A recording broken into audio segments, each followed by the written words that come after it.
What's up, guys? Welcome back to another Real Deal episode of the Real Estate Investing School podcast. This is your host, at least of these Real Deal episodes, Brody Fawcett, and stoked that you guys are here joining us today. So thanks for tuning in. As you guys know, in these episodes, we keep them short, sweet, to the point. We dive into one deal that an investor has done that's kind of helped move their portfolio along, giving them more freedom. And the whole entire purpose of us talking about it, diving into it, is so that we can extract some information so that you guys can go and replicate it, learn from it, and go create the same type of freedom in your life, in your portfolio. And so today we have an awesome guest. I love this guy. Him and I, we met a couple months ago, and we jammed. It was interesting because he starts asking me all these questions about my business. He gives me all this feedback. I'm like, wait, who are you? Like, this is good stuff. And so we have Jay Borgana. Did I say your last name right? Yeah, you got it.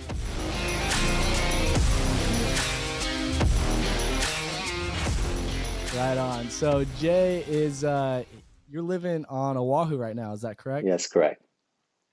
Cool. And you're not there for much longer, though. You're getting ready to go buy another business, what you love to do, and move and find the next adventure. Yeah, I'm retiring from retirement.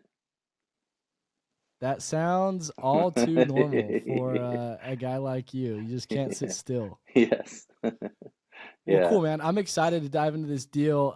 This is a more, I don't want to say complex, but we'll just say bigger deal than what most people are probably used to hearing about, learning about, which I think is also exciting because it's unique. And it also is fun talking about these deals because a lot of times I think we just get in our mindset of like, I can't do that big of a deal because this, that. When reality is we just realize it's the same type of stuff. We just might put a one or a two more zeros on the end of it. Yeah. So maybe give us just a 30,000 foot view. What is this deal? What does it kind of entail? And then we'll kind of dive into it and I'll grill you on it here in a second. Yeah. So it's a shopping center in Minnesota, a couple hours away from Minneapolis. Um, it was sitting on the market for about like 160 days. It fell out of escrow a couple times. Just randomly kind of came across it on Crexy, reached out to the broker, spoke to him a couple times, and wrote an offer. And they had just changed price where they lowered the price, and the deal became like, it went up from like a six. No, it went up actually from like an 8-9 cap to like an 11 cap. And it was kind of too good to be true type situation, but we dug into it and we found that the biggest issue that the deal had was some environmental clearance issues, and that's very typical with commercial centers. A lot of times, they may have been like a gas station. It may have been a gas station on that shopping center. There may have been some like mechanic or some type of like a business that emits gases or oils or chemicals. And the unfortunate thing was the gas station was there a long time ago, so the city didn't have any documentations about the whole clearance process. I mean, they usually have to take out the tanks, the gas tanks. They have to clean that area. They have to make sure that there are no fuel in the soil. And so that's part of like what the city requires. So we felt, comfortable, put the deal on the contract and then go investigate, and which we did. We asked the city. We had a consultant.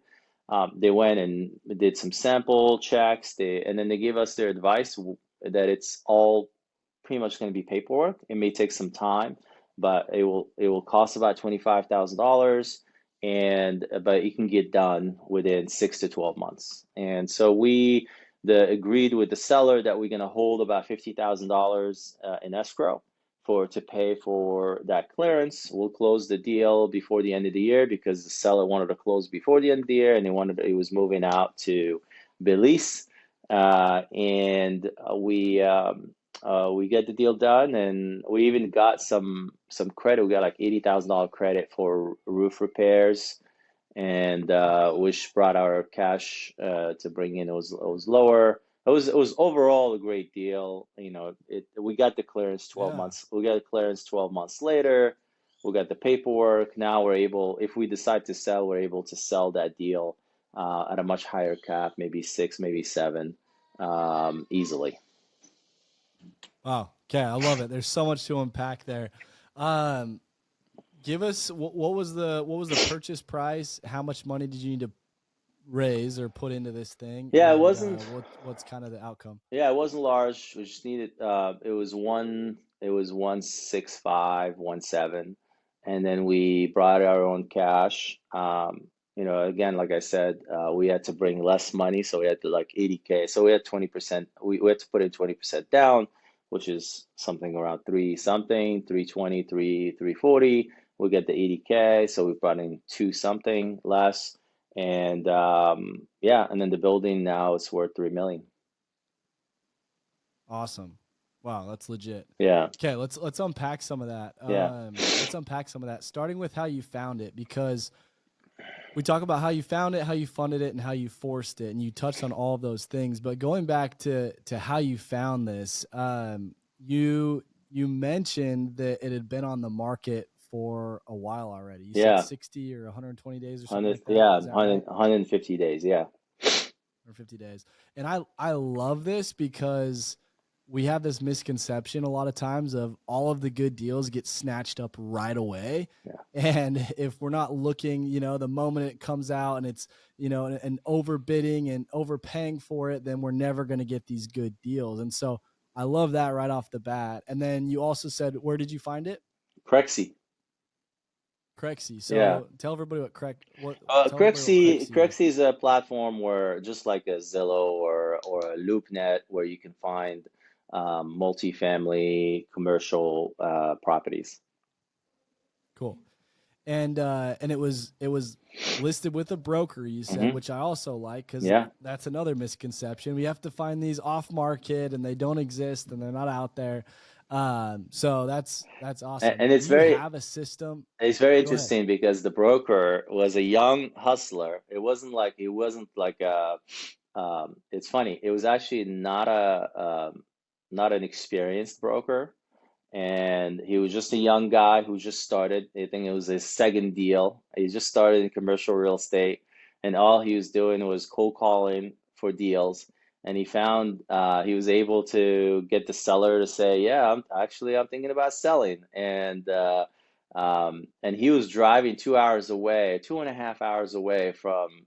He lived in Minneapolis, but he was driving to this town 2.5 hours away to deal with the seller and get this deal done. So he really wanted this to close. So he gave us a lot of Yeah. insight, gave us a lot of information. He was very helpful in us getting a good deal. Yeah, that's great. Which is huge in general. I mean, I think that's like a pro tip right there, as far as just if you can befriend somebody for some reason. Sometimes you get these brokers or agents that have this, like, I'm not telling you anything. Oh, I'm not, like, just put an offer in and then we'll Yeah, talk. Like we'll see. But I think if you approach it the right way of like, hey, we're on the same team. We both want this thing to close and to go down. And I think if they feel that, especially if it's a property that's been on the market for a little bit, it's like, hey, let's work together to figure this thing out, right? yeah, yeah, Um, absolutely. so good. Okay, so once you found it, which one more question on that. Do you have like a system where, every day you're spending this much time kind of looking through these, different online sites where things are for sale, or what's kind of been your biggest tip for everybody in finding good Yeah, deals? I would say it doesn't have to be like um, too much. You can just have searches set up and just look at those searches and dig into them and then ask information. If you see a deal that looks, I think like over time, as you look at deals over and over and over, like over a period of a year or so, you develop a pattern recognition for things. And then what I always recommend, if you see something interesting, reach out to the broker, and get the details, get the financials, get, if you need to sign an NDA, it's fine. Get the financials, get the information, call and ask questions. it's only going to be good education. So when you actually Yeah. come across a really good deal, you'll recognize it. I don't think it's very hard to recognize. I think that's the biggest thing is developing the pattern recognition. So when you see the great deal, you recognize it because you might come across Yep. it and not know. And those Yep. reps over a period of time are the ones that actually give you that information, give you that ability that to Yeah. recognize value. 100%. I love that. Couldn't agree more. And we're going to dive into this more and so how you forced it, but those reps also probably gave you that, ability to look at this deal, even though it's been on the market already for a while, and think like, okay, this is actually a really good deal, and this is how, right? You're able to Yeah. look at it differently because you've put in those reps and you recognize different things that somebody else might not recognize. Let's dive into how you finance this thing. So you said the total purchase price was 1.65, I think is Yeah. what you said. Is that Correct. right? Correct. And then you mentioned you put 20% down or you raised 20%. What type of financing was this? Was it just a bank that financed the Yeah. other 80%? Okay, Yeah. It cool. was conventional, Awesome. conventional local bank that financed it. Yeah. Great. Awesome. And for everybody listening, what's a typical term with a commercial property with the bank? Obviously, you got it for 20% down. What's kind of like the amortization period? Is it a fixed rate? Yeah, so usually amortize. So this one amortized over 25 years. It's a fixed rate. It was in the threes, when the rates were lower, and it renews every 5 years. And so every 5 years you have Cool. to renew that loan. It was very interesting because this was also an interesting story, and which I recommend people to spend a little bit more time talking to lenders. I've had another commercial center in the area, and I've done the deal with another bank, and I called that same loan officer to work with because he was great to work with and it was easy to work with. So I called that same loan officer, and I found out that he left the bank and he went to a different bank. So I tracked him down and I found him in the other bank, and then I give him the information of the deal. He remembered me, he knows me. So I was like, great, yeah, we'll do the deal, absolutely. We started the financing process, and then I went to see the property. I flew out there to see the property, and I told him, hey, I'm gonna be in the area. Let's go grab lunch. And he says, well, yeah, why don't you let's meet at my branch. I'm gonna be at the branch on this time. Let's meet there. And then so I went to the branch to meet with him, and then he introduced me to the CEO of the bank. And then so I met the CEO, and we talked. We sat in a big large boardroom, and we talked for an hour or so about the economy, about business, about everything in general.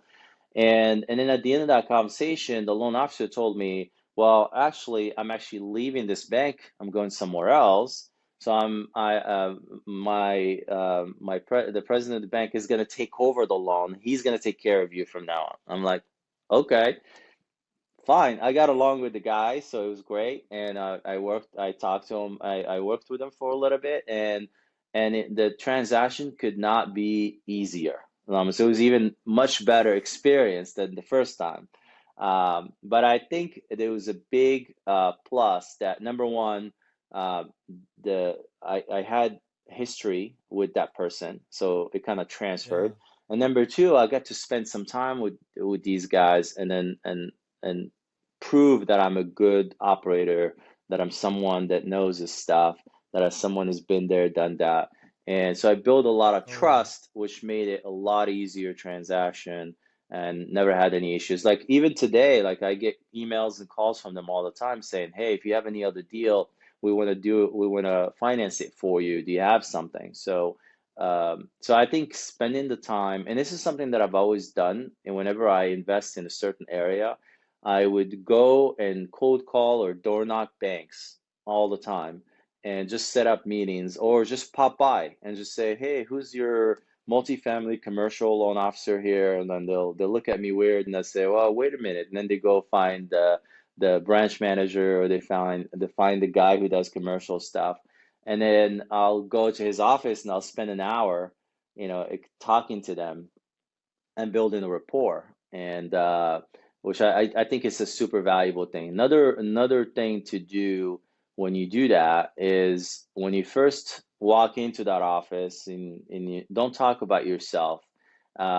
Walk into the office with an inquisitive mindset, meaning if I'm walking to the head of commercial real estate in Bank A, I thank him for taking the time to meet with me and ask them, tell me a little bit about, how long they've been here, how long he's been working for the bank, what he's done before that, how does the evolution of the banking industry is done, how's the evolution of the commercial real estate has been, what is the bank, confident and comfortable with financing, what kind of assets, what kind of operators, and then what are they not doing, how long does it take for them to finance things? Do they have to go through a committee? Like, just to go through, as the more Yeah. questions you ask, the more you validate how good you are at what you do, Yes. without having said anything about It puts yourself. you in control. Yes, Yeah. and you haven't said Yeah, it's anything so about good. And it. most people think the opposite, right? I have to Yeah, talk about myself in order for them to realize how qualified I am. And it's like, correct. no, no, no, no. Correct, You're doing correct. And yourself a and then you could disservice. spend an hour asking questions and them never asking you any questions. And then they think of you as, this is a great guy, he knows so much, he knows more than I do, whatever, and they'll be happy, they want to meet you again and ask you questions now, and Yeah. they want to befriend you, and they want to work with you, and it's such a much better place to start a relationship than Yeah, just I like, love that. hey, let me send you this deal. Let me send you my financials. Let me send you. I'll wait for you to. It's ping pong of documents, and wait for Yeah. you to ask me for a document, and then there's no trust. There's no this. There's no that. When you do this, Yeah. when you spend the time up front, you have so much trust built in. It's a lot easier transaction. You get lot less document requested. You get less friction. You get less everything. Yeah. Dude, I love that. Yeah, that's so good. Um, so good. That I think that applies to just not even just talking to banks, but just in general. Like people Anything. want to be around people that are acting that way. And it gives you so much more confidence in somebody else's eyes, despite talking about yourself as you think it would. Correct. So Correct. I always remember Ed Milet. He was saying that a lot of times he'll go golf with somebody that doesn't really know who he is. It's maybe a mutual friend, and they'll play an entire round of golf. And he's like, after we get done, I was like, hey, thanks. That was a blast. And my friend that introduced us or had us go play golf together, he'll be talking to the guy that played with Ed, and he's like, hey, I really like that Ed guy. Like, what does he do? And he's like, we can play a whole round of golf. Because we didn't talk about me. I'm not talking about me. I'm asking him questions, talking about them, and Yes. they remember how they felt, but Yeah. they had no idea what he did. So I love that, dude.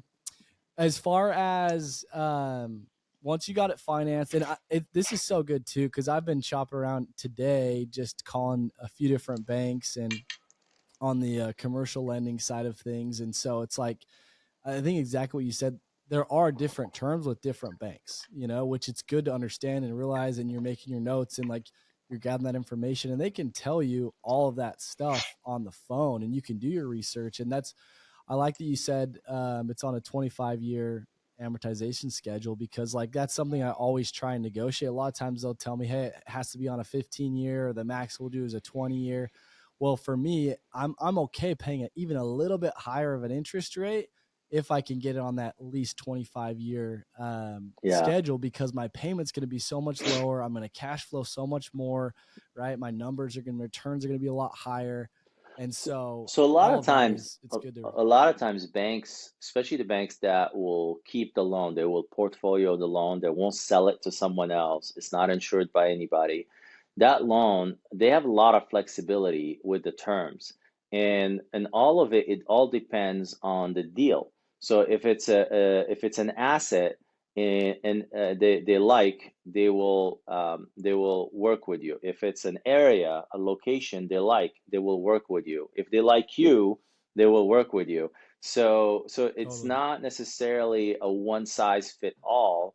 And a lot of times when you have these conversations, especially when you have conversations, I always recommend talk to 5, 10, 15, 20 banks. Doesn't matter. Just keep Yeah. talking to as many as possible. Now, when you're talking to a bank and you're asking questions and they tell you, oh, well, we can do only this. Well, I'm curious. That's odd because I just spoke with Bank A and they told me they could do blah blah blah. I was like, well, we can do that too. For the right deal, we can do that too. We just need to see the financials. So Yeah. I was like, oh, what do you Totally. want to see in the financials? Well, I want to see the DSCR, what it's going to be, or whatever. Well, I can tell you the Yep. DSCR right now. I did it at X rate, and it's one or two, whatever. And I was like, oh, well, if it's at that rate, Yes. then we can do, what I mean, what the other guy said. You know what I mean? Right. So, Right. so, Yeah. so it It's all a gives, game. yeah, yeah. But it also you have to think you're dealing with loan officers that want to get paid as well. They make money, they make a bonus, or they make or they it's part of their ranking within their bank to do loans, to do good loans. So by you giving them tools, giving them more information, me telling them that Bank A was willing to do something, you're giving that loan officer ammunition to go to his underwriter or to go to his loan committee or to go to his boss and tell him, listen, we got to do this deal because if we don't do it, Bank A is going to take it. And they already know Bank A. They already know they're in Hmm. competition with those guys. And they already know what those guys Yeah. do to get their business that differentiate them from them. So you create that sense of like, okay, I'm giving this person more information so they can go advocate for my loan with their team or with their bank. Yeah, dude, that's so good. And we had one too a couple years ago where it was just a community bank, in our town, and it was our first time working with them. But when they took our loan to the committee, they're like, "Oh, literally the broker came back and he was like, um, there was multiple people on the board that knew you guys in the community and they had great things to say about you, and so like we're excited to like take Nice. on this project." Yes. And so it's like you don't realize how those little things go such a long ways either, Yes. and just how many different things play into it. So Yeah. don't screw anybody over. It'll come back to get you. Correct. Yeah, they're human beings. They're human beings and they're dealing with other human beings. And there are only so much they can do to alleviate from the risk of default. That's what banks are trying to do is they're trying to make some money, but they don't want a defaulting loan. And so Right. they're making their best judgment based on who you are, based on information that's available to them. So the more information you give them, the better. And I Yep. like I like to go if I'm in a town. I like to dedicate a day where I go to lunch with a banker every Mm. week. Every week or every 2 weeks, I'll go to lunch with one or two. I'll go to an events where there will be bankers there. And I just want to understand. One of the things that happens a lot is that you may go to a bank and they'll say no to your deal because of ABC. And you always want to know why. Just tell me why, Yeah. they don't like the asset, they don't like the area, they don't like your your profile, not you personally, but your profile. So what by understanding those, and then you go back maybe 6 months later, and now it's a different person that runs the loan operation, or it's a different director that have come from a different bank. And in that other bank, he had a lot of success with the exact asset that you're bringing in, or the exact location that you're bringing in. So that same bank that said no before will be a hell yes today. So, or let's say they said no before because they had too much multifamily in their portfolio and they're not taking on any more multifamily, or their capacity, their loan capacity has its limit and they don't have any more. So you go back 6 months later, now they have less or more capacity to lend. So they're a yes. So do not take a no. As a permanent no. It's a temporary no. Totally. Yeah, and then keep Yeah. keep having that conversation with all the lenders. Keep checking in, keep finding out. You're almost like prospecting lenders the same way I think of it. Yeah. You have to prospect lenders just like you prospect for deals. And you spend the Yeah. same amount of time and effort prospecting lenders as you prospect deals. And you just try to understand what kind of structures have they done recently, what kind of creative stuff have they done recently, what kind of like really good deals they've seen recently, what kind of bad deals they've seen recently, and that will inform what they're thinking, because that, finding good debt at good terms can make or kill your deal. Yeah, dude. And this wasn't direction I was planning on this going at all, but I'm glad it went this way, just because that is a lot of times like how you go create a good deal. If we're, I know cap rate may be a little bit different, but like cash on cash return, when we're talking, how do you get the highest cash on cash return? Well, like you put the least amount of money in to get Yeah. the highest return, And so if you can understand what financing options you have out there, oh man, like I say it all the time now, after investing for so many years, I know I could go crush it as an LO, or go crush it as, any type of financing world, because you have to understand the ins and outs of it in order to maximize the investing side of things. And so yeah, man, I'm glad we touched on that, because that's just such a huge tool right there. Yeah, and Kind of the higher the LTV, the more property you can buy. So it just totally. makes you a lot Yes. more powerful in terms of like what you can offer and how you compete for the deal. Yep. Yep. 100%. And those are a lot of like the questions that I'm asking on the phone, like, okay, cool. If I hold on to this for a year, are you guys going to take the new appraised value of that? And am I able to cash out on that? Or is that recognized towards the bill? Like all these different things you just kind of want to grill people on. And what does it look like in this scenario, that scenario, this scenario? And you just Yeah, start to learn and understand. Even different price points. Like today, a lot of my conversation was, okay, well, what if the loan amount is above 2 million? Like, does that change how much down you want? And they're like, yeah, if yeah, it goes anything under 2 million is 70%, or 30%, anything above is going to be 40%, so just different things to be aware of. Jay, with this deal, kind of wrapping things up, I think you answered it, but as far as how you forced the deal, meaning how you got creative on it and looked at it differently.